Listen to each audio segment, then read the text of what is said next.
रात के ठीक 8 बजे शहर के एक नॉर्मल से एरिया में एक डिलीवरी बॉय अपनी बाइक पे खाना डिलीवर कर रहा था। उसका नाम था रोहित। रोहित के लिए ना ये सिर्फ एक जॉब नहीं थी, ये उसके सपनों की एक दुनिया थी, एक जरिया थी। घर की जिम्मेदारियां, माँ का इलाज और अपना फ्यूचर सब इसी जॉब पर डिपेंड करता था।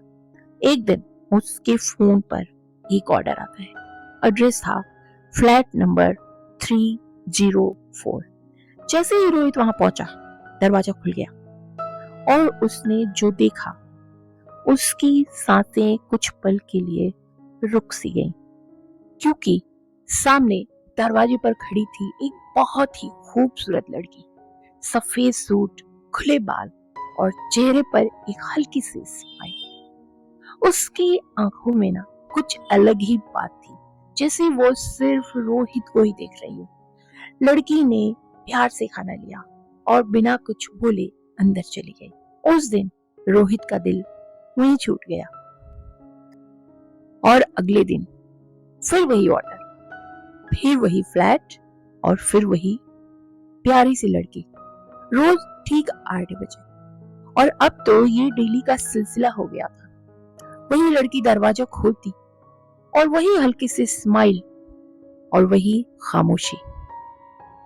कभी वो धीरे से थैंक यू कहती और कभी सिर्फ मुस्कुराकर खाना ले लेती और पीछे मुड़कर एक बार देखती और अंदर चली जाती। धीरे धीरे ना रोहित को उस लड़की से अटैचमेंट होने लगा। उसको लगने लगा ना कि शायद लड़की भी उसको पसंद करती है, क्योंकि उसकी आंखों में उसने ये बात देख ली थी। क्योंकि जब रोहित लेट होता ना तो लड़की का चेहरे पर टेंशन दिखने लगती, और जब रोहित टाइम पर होता तो उसकी आंखों में एक अलग ही चमक होती, एक अलग ही मुस्कुराहट होती। और जब दो दिल प्यार में होते हैं ना तो उन्हें लगता है कि किसी को पता ही नहीं चल रहा है, लेकिन सबको पता चल जाता है। रोहित का भी बदला बदला रूप देखकर उसके दोस्त उसे चिढ़ाने लगे थे और बोलने लगे थे कि अरे वाह, रोज रोज एक ही ऑर्डर आता है। रोहित भी कोशिश करता था कि उस फ्लाइट का ऑर्डर सिर्फ वही लेकर जाए, और उसके सारे दोस्त भी ये बात जानते थे। इसलिए जब भी वो ऑर्डर आता था, अगर रोहित कहीं इधर उधर भी निकला होता ना तो सब उसका वेट करते रहते थे। और जैसे ही वो आता बोलते, चल तेरा बुलावा आ गया, और रोहित भी मुस्कुराकर गाड़ी स्टार्ट करके और निकल लेता था।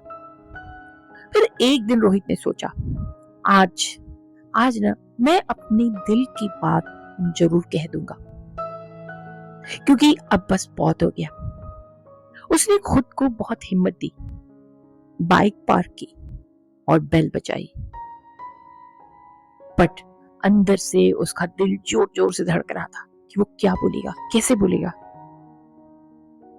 बेल बजाने के बाद जैसे ही वो मुड़ा, उसको लगा कि दरवाजा खुल गया होगा, लेकिन इस बार दरवाजा तुरंत नहीं खुला। 2 मिनट, 3 मिनट, 5 मिनट, फाइनली दरवाजा खुला। पर इस बार वो लड़की बिल्कुल अलग थी। चेहरा पीला, आंखों में डर, और हाथ भी उसके कांप रहे थे।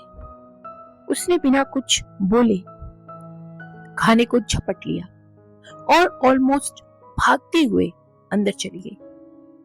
दरवाजा जोर से बंद हो गया, इतनी जोर से कि उसकी आवाज रोहित के कानों में बहुत देर तक गूंजती रही।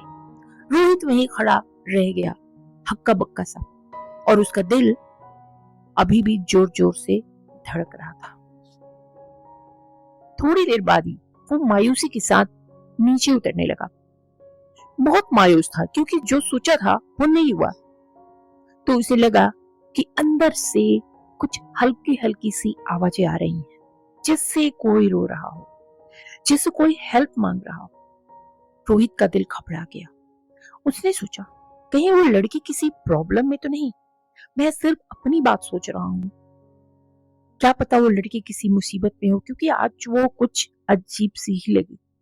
और ये सोचकर ना वो रुक गया, वापस ऊपर गया, बेल बजाई, कोई रिस्पॉन्स नहीं आया। फिर उसने जोर जोर से दरवाजा खटखटाना शुरू कर दिया। मैडम, मैडम, दरवाजा खोलो, मैडम, मैडम, दरवाजा खोलो। तभी बगल के फ्लैट से दरवाजा खुलता है। एक आदमी गुस्से में बाहर आया। Please open the door, madam, please open the door. तभी बगल के फ्लैट का दरवाजा बहुत तेजी से खुलता है। एक आदमी गुस्से में बाहर निकलता है और रोहित को देखते हुए बहुत गुस्से में पूछता है, अरे ये क्या तमाशा लगा रखा है तुमने? रोहित भी घबरा कर बोलता है, भैया इस फ्लैट में जो लड़की रहती है ना, वो बहुत परेशान लग रही थी।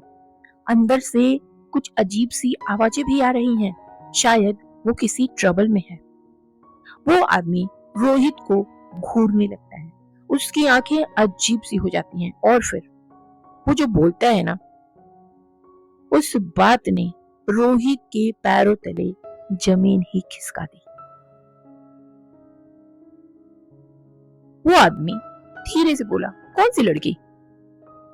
रोहित ने उनको जवाब दिया, यही जो इस फ्लैट में रहती हैं, रोज 8 बजे खाना लेती हैं। वो आदमी थोड़ा पीछे हट गया और बहुत धीरे आवाज में बोला, बेटा इस फ्लैट में 6 महीने से कोई नहीं रहता। रोहित का चेहरा सफेद पड़ गया। मतलब? वो आदमी रोहित को बताने लगा, इस फ्लैट में रहने वाली लड़की का ना 6 महीने पहले रोड एक्सीडेंट हो गया था और उसी रोड एक्सीडेंट में उसकी मौत हो चुकी है। तुम किस लड़की की बात कर रहे हो? ये सुनकर रोहित का दिमाग बिल्कुल सुन्न हो गया। रोहित का दिमाग घूमने लगा। उसको समझ में नहीं आ रहा था कि वो उस आदमी की बातों पे भरोसा करे या जो पिछले दिनों उसके साथ हुआ उस पे भरोसा करे। उसकी आवाज निकलनी बंद हो गई थी। किसी तरह उसने अपनी पूरी ताकत को बटोरकर उस आदमी से पूछा, पर मैं तो रोज उसको देखता हूँ। वो आदमी बोला, एक्सीडेंट के बाद से बहुत लोग कहते हैं कि रात 8 बजे यहाँ किसी के रोने का या किसी के होने का एहसास होता है। रोहित का हाथ कांपने लगा। उसने धीरे से उस फ्लैट के दरवाजे को देखा। अचानक दरवाजा खुद ब खुद थोड़ा थोड़ा खुलने लगा। अंदर अंधेरा, बिल्कुल खामोशी। और फिर रोहित ने जो देखा, उसकी चीखें निकल गईं। सामने फ्लैट के अंदर दीवार पर उस लड़की की बड़ी सी फोटो लगी हुई थी। उस पर हाथ चढ़ाया हुआ था और फोटो के नीचे लिखा था, in loving memory Riya. Rohit photo को देखकर कांपने लगा। फोटो बिल्कुल उस लड़की की ही थी जो रोज खाना लेती थी। तभी रोहित के कान में एक हल्की सी आवाज आती है, बिल्कुल उसी लड़की की आवाज। थैंक यू रोहित, तुम रोज मेरे लिए आते थे। रोहित ने पलट कर देखा, पर वहां कोई नहीं था। अगर कुछ था तो सिर्फ ठंडी हवा का झोंका जो रोहित के शरीर में और सिहरन पैदा कर रहा था, और एक अजीब सी खुशबू जो उसके सांसों में घुल रही थी।